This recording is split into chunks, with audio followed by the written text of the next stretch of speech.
Having been greeted by the very proud but somewhat young Christian V and his little cannons, we enter into the first theme in the basement, weapons. And it really was no coincidence that this section was accompanied by Christian V, because most of the firearms in here were actually just a minor part of his own collection, one that he inherited from his father, Frederick III. Weapons and warfare were immensely important in the lives of young princes, and especially so for Christian V, who not only had to practice firearm precision, but also his skill as a commander on the battlefield, which could be trained by playing with this gilded silver war game inlaid with rubies. Though of course he used them mostly as toy soldiers, and he played with them so much that he even had to have them repaired. Turning our attention to the numerous weapons in the large showcase, we find 4 separated categories. From the left we start off with ceremonial weapons, mostly presented as gifts, richly decorated and inlaid with the finest of materials. The next category contains tourney weapons, consisting primarily of melee weapons and pistols, so that you could fire them from horseback.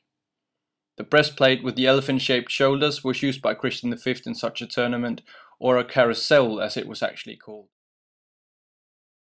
The next section covers weapons designed for real warfare, which is obvious from the very streamlined and simple design. And some of these weapons have even been to war in the hands of Danish monarchs. Notice for instance the C5 initials on the 2 short-barreled guns, comparable to modern-day shotguns, highly effective weapons in close combat. Finally we find hunting weapons. The antlers in the middle supposedly prided the deer who mortally wounded Christian V during one of his many hunts. The longest of all the rifles belonged to Queen Sophia Amalia, who actually joined in on some of the royal hunting parties from time to time. It was of course fired from the ground because of its size. In fact, on the rare occasion when a lady did join a hunting party, she was normally given a smaller weapon fitted for a child, much like the one in the opposite showcase, because women were considered too frail. Now that your attention is on this showcase containing the small weapons, you'll notice the Colt Pistols. They were given by President Lincoln to King Frederick VII, probably in the hope of gaining a new European ally in the American Civil War.